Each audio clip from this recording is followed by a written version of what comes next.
Before we dive into today's case, I want to acknowledge that we're doing something a little different for the spooky season. Most episodes of Deadly Intent focus on murders, on the intent to kill, the planning, the execution. But this week we're exploring a case that is disturbing in different ways. A case where the crime isn't murder, but something that challenges our understanding of obsession, delusion, and violation in ways that are somehow even more unsettling.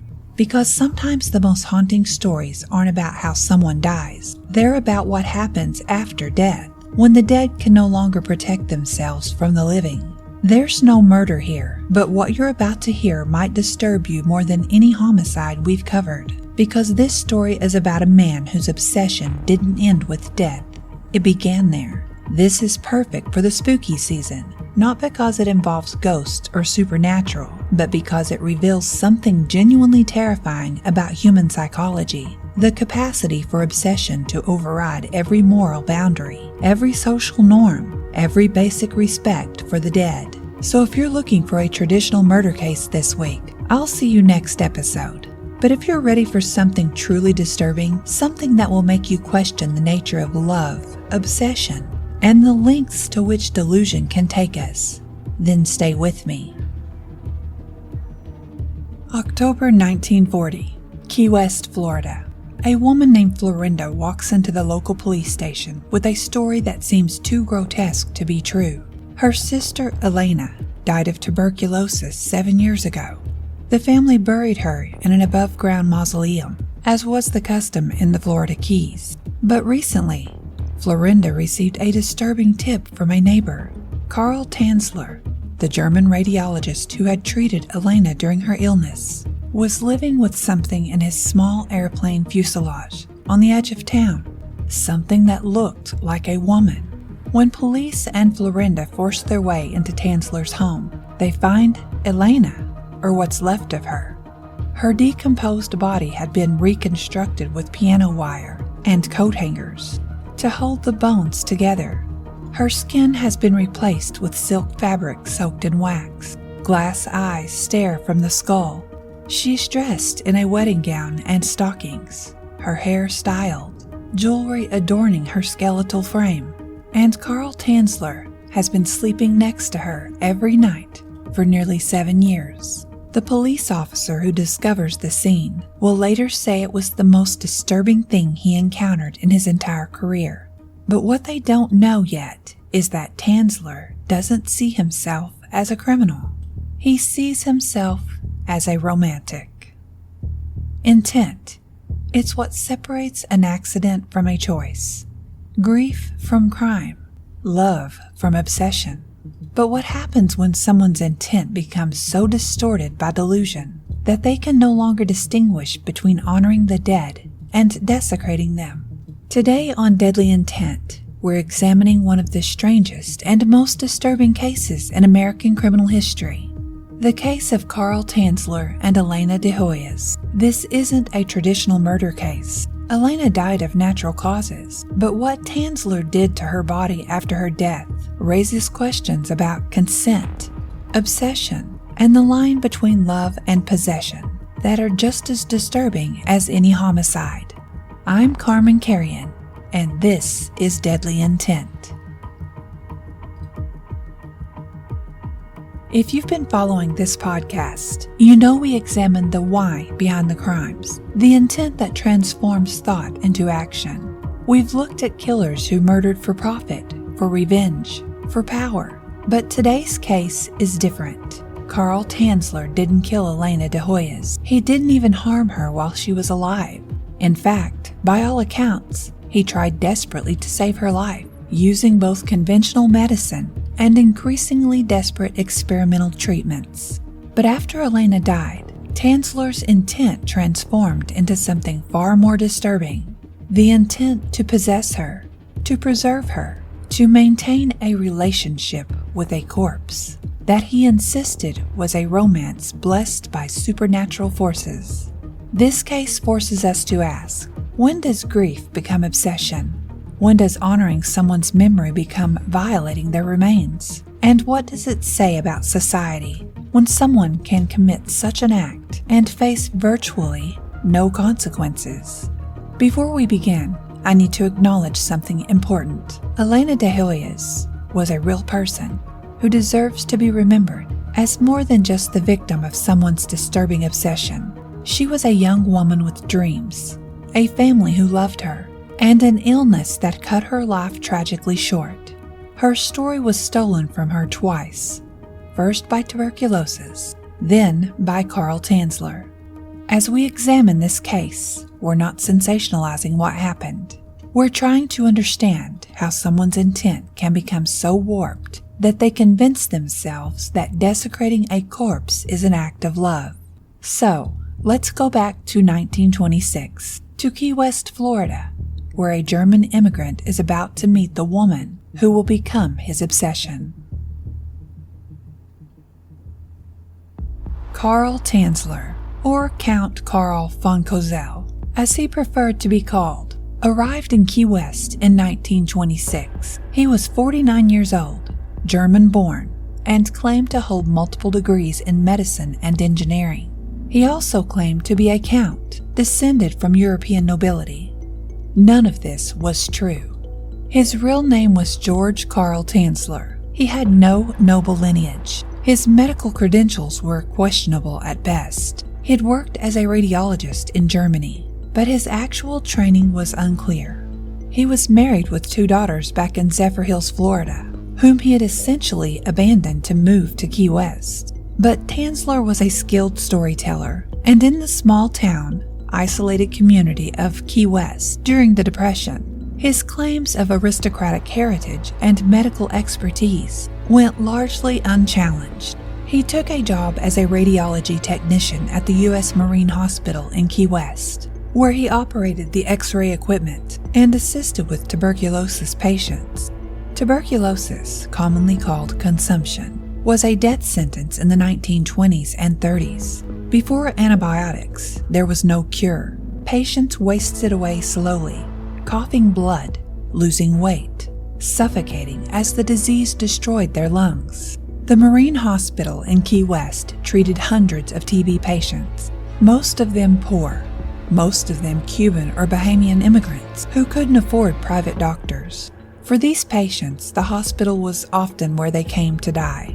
Carl Tanzler had been working with TB patients for about 4 years when, in April 1930, a young woman named Elena Milagro de Hoyos walked into the hospital for an X-ray. She was 22 years old, beautiful, and already showing symptoms of advanced tuberculosis. And from the moment Tanzler saw her, he convinced himself that she was his destiny. According to Tanzler's own later accounts, and we should note that these are his accounts, filtered through years of delusion, he had been having visions of a beautiful dark-haired woman since childhood. His deceased ancestor, a mystical countess, had appeared to him in dreams and shown him the face of his one true love. When Elena walked into the X-ray room that day, Tanzler believed he was looking at the woman from his visions. This is important to understand. Tanzler's obsession with Elena wasn't based on actually knowing her. It was based on a fantasy he had been nurturing for decades, a fantasy that he immediately projected onto this sick young woman who had come to the hospital for help. Elena de Hoyos came from a working-class Cuban family. Her father, Francisco, worked odd jobs. Her mother, Ana, took in laundry. Elena had been briefly married but was separated from her husband. She lived with her family in a small house in Key West and had dreams of recovering from her illness and making something of her life. When the X-ray revealed how advanced her tuberculosis was, Elena understood what it meant. She was dying, probably within a year or 2. Carl Tanzler took this as a sign that he was meant to save her, that their love, which, it must be emphasized, existed only in his mind, would conquer death itself. Over the next 2 years, Tanzler became increasingly obsessed with Elena. He convinced her family to allow him to treat her at home, bringing experimental medications and equipment that he claimed would cure her tuberculosis. He showered her with gifts, jewelry, perfume, clothing. He brought her food, flowers, and trinkets. He told her stories about their past lives together, their destined love, the supernatural forces that had brought them together. Elena's family tolerated Tanzler's attention because they were desperate. Their daughter was dying, and here was a doctor offering free treatment and care. If he was a bit eccentric, if his gifts were overly lavish, if his attention seemed inappropriate, well, maybe that was just his foreign way of showing compassion. But Elena herself never reciprocated Tanzler's feelings. By all accounts, from family members and friends, she was polite but distant. She accepted his help because she needed it, but she never encouraged his romantic overtures. Tanzler, however, interpreted her acceptance of his gifts as proof of her love. He convinced himself that Elena felt the same way he did, that they were engaged in a supernatural romance that transcended ordinary reality. This delusion would only intensify after Elena's death. On October 25, 1931, Elena Milagro de Hoyos died of tuberculosis at her family's home. She was 22 years old. Her family held a wake and prepared to bury her in the Key West cemetery. Carl Tanzler was devastated, but he also saw Elena's death as a temporary setback, a problem he could solve through his supposed medical and mystical knowledge. He convinced Elena's family to allow him to pay for her funeral and burial. He purchased a mausoleum, an above-ground tomb that would protect her body from groundwater and decay. He had the tomb built with a special locked door to which he kept a key. Elena's family, grateful for his generosity and unaware of his true intentions, agreed to everything. And that's when Carl Tanzler's obsession transformed from inappropriate infatuation into something far darker. On the night of April 22, 1933, approximately 18 months after Elena's death, Carl Tanzler arrived at the cemetery after midnight, carrying a toy wagon. He unlocked the mausoleum door, entered, and pried open Elena's casket. Inside, he found Elena's body in an advanced state of decomposition. The embalming had slowed but not stopped the decay. The Florida heat and humidity had accelerated the process, despite the mausoleum's protection. What happened next was described in disturbing detail in Tanzler's own later accounts. He lifted Elena's partially decomposed body from the casket, wrapped it in a blanket and sheets to contain any fluids, and placed it in the toy wagon. Then, Carl Tanzler wheeled Elena's corpse through the dark streets of Key West. It was after 2 a.m. The streets were largely empty. Tanzler moved quickly, keeping to the shadows, pulling the wagon behind him. Inside the blanket, Elena's body, what remained of it, shifted and settled with each bump in the road. The journey from the cemetery to Tanzler's home on the edge of town was approximately 1 mile. It took him nearly 45 minutes, stopping frequently to ensure no one saw him, adjusting the blanket when it began to slip. When he finally reached his converted airplane fuselage, Tanzler pulled the wagon inside, closed the door, and locked it behind him. He had successfully stolen Elena's body, and now he was going to transform it into something he could keep forever. This was the beginning of a 7-year period during which Tanzler would live with Elena's corpse, maintaining an elaborate illusion that she was still alive. Elena's body was already significantly decomposed when Tanzler stole it. Embalming techniques in 1931 were less effective than modern methods, and the Florida heat had accelerated decay despite the mausoleum's protection. But Tanzler had a plan. He had been preparing for this, studying preservation techniques, gathering materials. He saw himself not as someone desecrating a corpse, but as someone restoring his beloved to a semblance of life. What he did over the next several years reveals a level of premeditation and technical skill that makes his crimes even more disturbing. Tanzler began by removing the remaining decomposed tissue from Elena's body. As the flesh continued to deteriorate, he replaced it with a combination of materials: plaster of Paris to fill cavities, wax-soaked cloth to create a skin-like surface, and silk fabric to cover the reconstructed form. He used piano wire and coat hangers to articulate the skeleton, creating joints that would allow the body to be posed in lifelike positions. When Elena's scalp and hair fell away, Tanzler created a wig using Elena's actual hair, which he had either collected during her illness or removed from her decomposing body. When her eyes decomposed, he inserted glass eyes. When her lips rotted away, he created new ones from wax. He constructed a torso using rags and fabric, shaped to approximate Elena's figure. He dressed the reconstructed body in stockings, a wedding gown, and jewelry. He applied perfumes and disinfectants to mask the smell of decay. He positioned Elena's body in a bed, surrounded by pillows and blankets, creating the illusion that she was sleeping. And every night, Carl Tanzler would climb into that bed and lie beside the corpse of Elena de Hoyos. According to Tanzler's own account, he would talk to her, play music for her, and dance with her. He claimed that her spirit would animate the body, that they would have conversations, that their love continued beyond death. But here's what we know objectively. Tanzler was sleeping next to a corpse that he had stolen from its grave and reconstructed using craft materials. Everything else, the conversations, the spiritual connection, the romance, existed only in his delusional mind. Meanwhile, Elena's family had discovered that her tomb was empty. The locked door had been forced open. The casket was ajar, and Elena's body was gone. The family was devastated. They reported the theft to police, but the investigation went nowhere. This was Depression-era Key West, a small island community where resources were limited, and grave robbery wasn't common enough to warrant extensive detective work. The family suspected Tanzler. He was the only person besides them who had a key to the mausoleum, and his obsession with Elena had been obvious. But without proof, they couldn't accuse him directly.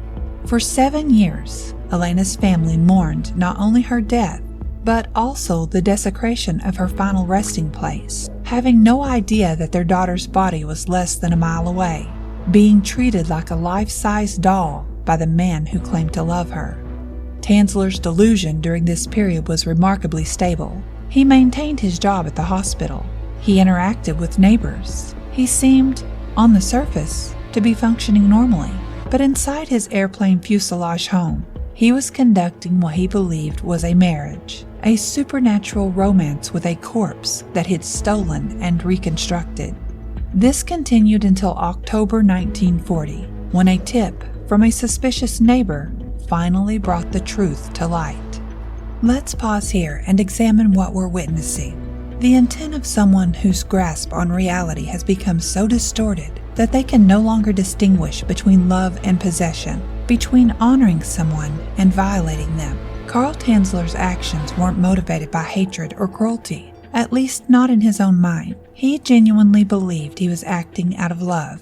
He saw himself as devoted, as faithful, as someone willing to transcend death itself to be with his soulmate. But intent informed by delusion is still criminal intent. Tanzler's delusion had several key components that we need to understand.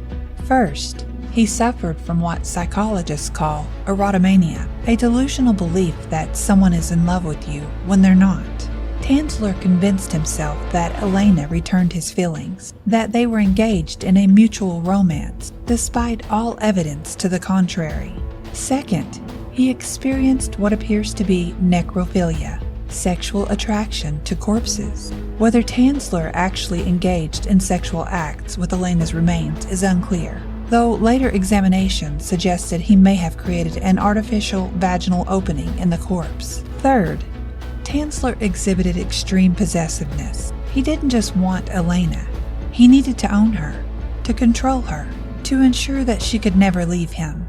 Death didn't end his need for possession. It simply removed Elena's ability to resist it. Fourth, and perhaps most disturbingly, Tanzler rationalized everything through a supernatural framework. He wasn't desecrating a corpse. He was maintaining a relationship with Elena's spirit, which happened to require preserving her physical form. This supernatural rationalization is crucial to understanding how Tanzler maintained his behavior for 7 years without apparent guilt or remorse. He had constructed an elaborate delusion that reframed criminal acts as romantic devotion. But here's what we must not lose sight of. Elena de Hoyos never consented to any of this. Not the treatment during her illness, not the gifts, not the obsessive attention, and certainly not having her corpse stolen and transformed into a life-size doll. Elena was a sick young woman who accepted help from someone she thought was a doctor. Her illness and family's desperation made her vulnerable to Tanzler's attention, and after her death, she became completely powerless to resist what he did to her remains. Tanzler's intent may have been rooted in delusion, but the impact was real. Desecration of a corpse, psychological torture for Elena's family, and the complete violation of a dead woman's dignity. Intent without comprehension of reality is still intent, and the harm it causes is still harm. On October 5, 1940, Elena's sister Florinda received a tip from a neighbor. Carl Tanzler was living with something that looked like a woman in his airplane home.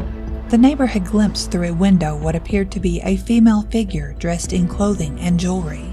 Florinda immediately suspected the truth. She went to the police, and together they confronted Tanzler at his home. When officers forced open the door to the airplane fuselage, they found exactly what Florinda feared: her sister's body, reconstructed and preserved, dressed in a wedding gown, lying in a bed as though merely sleeping. The police officers who discovered Elena's remains were experienced law enforcement professionals who had seen plenty of disturbing crime scenes. But this was something different, something that defied their understanding of normal criminal behavior. One officer later described it as looking at a wax museum figure until you realized you were looking at an actual corpse that had been elaborately preserved and reconstructed. The combination of technical skill and disturbing intent created something that was simultaneously impressive and revolting. Carl Tanzler was arrested immediately and charged with wantonly and maliciously destroying a grave and removing a body without authorization. Here's where the case takes another disturbing turn. Tanzler was utterly unrepentant. When questioned by police, he explained his actions calmly and in detail. He described stealing Elena's body, the preservation techniques he'd used, his nightly routine with the corpse. But he didn't frame any of this as criminal behavior. Instead, he described it as devotion, as the ultimate expression of love that transcended death itself. Tanzler told police that Elena's spirit had asked him to take her from the tomb. He explained that they had been married in a spiritual ceremony. He insisted that he had done nothing wrong, that he had simply been caring for his wife. The case immediately became a media sensation. Newspapers across America covered the story with headlines like "Corpse Bride" and "Love Beyond the Grave." The bizarre nature of the crime captured public imagination in ways that typical crimes didn't.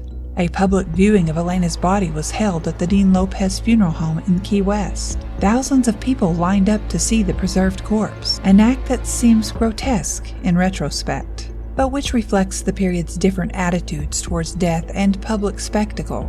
Photographs were taken of the body and published in newspapers. The combination of morbid curiosity and sensationalized reporting meant that Elena de Hoyos' violation became public entertainment. Elena's family was devastated all over again. Not only had their daughter's grave been desecrated, but now her reconstructed body was being displayed for public curiosity. The media coverage focused on the bizarre nature of Tanzler's obsession, rather than on Elena as a person or on her family's suffering. Florinda and her family wanted Tanzler prosecuted to the fullest extent of the law. They wanted him punished for stealing Elena, for violating her remains, for the years of deception and grief. But the American legal system in 1940 was about to fell Elena one final time. The trial of Carl Tanzler took place in late October 1940. The prosecution presented overwhelming evidence: the stolen corpse, Tanzler's own detailed confession, the years of deception. But there was a problem, a legal technicality that would determine the case's outcome. The statute of limitations for the crime of grave desecration in Florida at that time was 2 years. Tanzler had stolen Elena's body in April 1933. It was now October 1940, more than 7 years later. The court ruled that while Tanzler had clearly committed the crime, too much time had passed to prosecute him for it. Carl Tanzler walked out of the courtroom a free man. He gave interviews to newspapers describing his romance with Elena in detail. He sold his story to magazines and pulp fiction publications. He posed for photographs and spoke about his love that had conquered death. The American public's reaction was divided. Some people were horrified and disgusted, but others, disturbingly many others, found the story romantic. They saw Tanzler as a devoted lover, willing to defy convention for the sake of true love. This romanticization of Tanzler's crimes represents one of the most troubling aspects of the case. A man who desecrated a corpse and violated a dead woman's dignity was being celebrated as a romantic figure. Elena's body was finally returned to her family. She was buried again, this time in an unmarked grave in the Key West Cemetery, to prevent any further desecration. The exact location was kept secret. Carl Tanzler moved to Zephyrhills, Florida, near where his estranged wife and daughters lived. He continued to give interviews and sell his story for years afterward. He remained completely unrepentant, insisting until his death that he and Elena had shared a true romance, that their love was blessed by supernatural forces, that he had done nothing wrong. In 1952, Tanzler published a memoir titled My Incredible Love Story. The book presented his heavily fictionalized version of events, portraying himself as a tragic romantic hero and Elena as his willing spiritual partner. Tanzler died in 1952 at age 75 in his home. When his body was discovered, he was lying in bed surrounded by photographs and memorabilia, including a life-size effigy of Elena de Hoyos that he had constructed to replace the body that had been taken from him. Even in death, Tanzler couldn't let go of his obsession. The Carl Tanzler case forces us to confront difficult questions about delusion, obsession, and how we draw the line between eccentric behavior and criminal violation. Tanzler genuinely believed he was acting out of love. His delusion was apparently sincere. He wasn't cynically manipulating the narrative to avoid punishment. He truly saw himself as devoted, faithful, romantic. But sincere delusion doesn't excuse criminal behavior. Intent informed by mental illness or delusion is still intent, and the harm it causes is still real. Criminal psychologists who've studied the Tanzler case identify several disturbing patterns that appear in other cases of obsessive behavior. First, the objectification of the target. Tanzler never saw Elena as a person with her own desires, dreams, or autonomy. She was a symbol, a fantasy, a possession. Her actual feelings, her clear lack of romantic interest in him, were irrelevant because they didn't fit his delusion. Second, the escalation of control. Tanzler's obsession grew progressively more invasive, from gifts to home treatment to visiting her tomb to ultimately stealing her body. Each step was rationalized as devotion, when it was actually about increasing his control over Elena.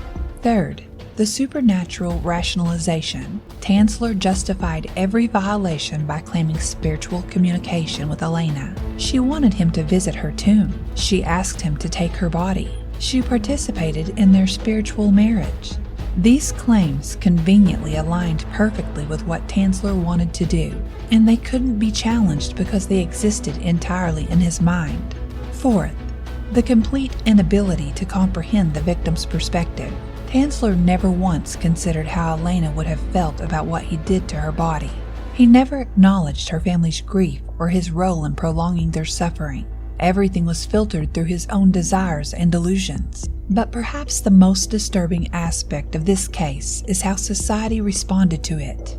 The fact that Tanzler faced no consequences, that he was able to profit from selling his story, that some people actually celebrated his actions as romantic.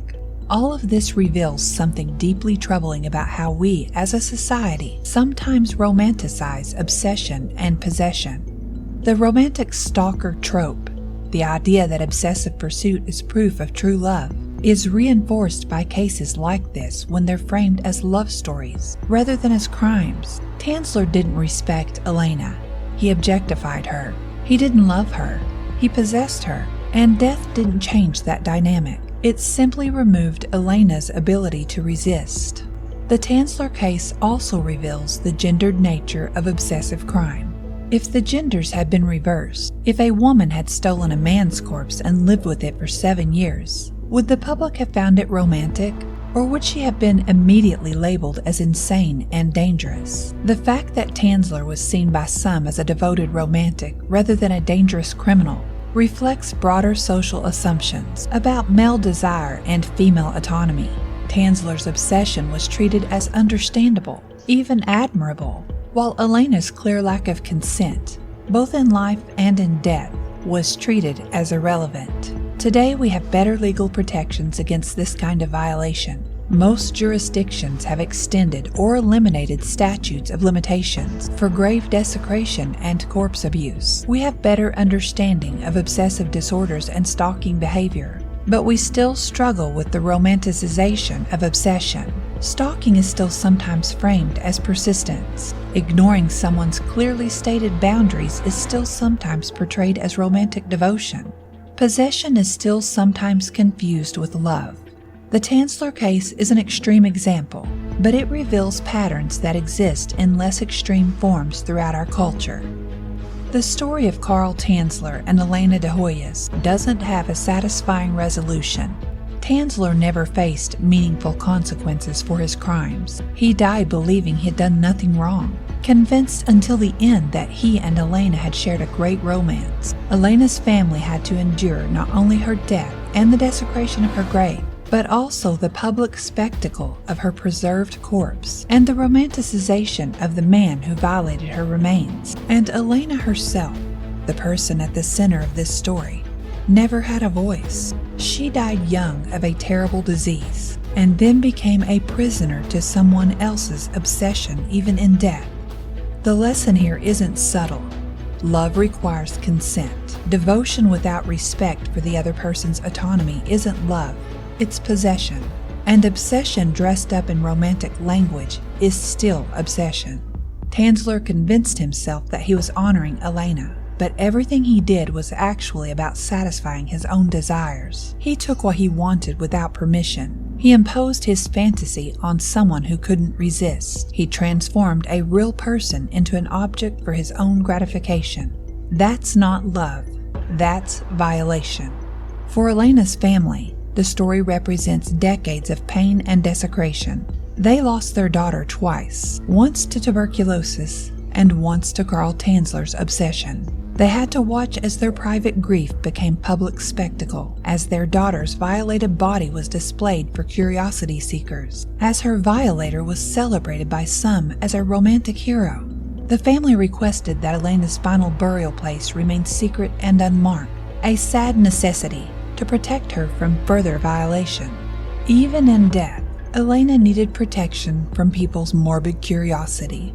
There's been some discussion in recent years about placing a proper marker on Elena's grave, now that Tanzler is long dead and the case has faded from public memory. But her family's wishes were clear. Elena deserved privacy and peace, things she never had in life or death. Perhaps the most fitting memorial is simply to remember her as she was, Elena Milagro de Hoyos, a young woman who dreamed of recovery from illness, who endured suffering with grace, whose life was cut short by disease, and whose death was violated by obsession. She deserved better than she got, both from Carl Tanzler and from a society that treated her story as entertainment rather than tragedy. The capacity for obsession exists in many people. Most of us will never act on disturbing impulses because we have empathy, respect for others' autonomy, and understanding of appropriate boundaries. But cases like Tanzler's remind us that delusion can override all of those safeguards. When someone convinces themselves that their desires are more important than another person's rights, even after death, the results can be devastating. The lesson is simple but crucial. Other people are not objects for your fantasies. The dead deserve dignity. And obsession, no matter how sincerely felt or romantically framed, is not love.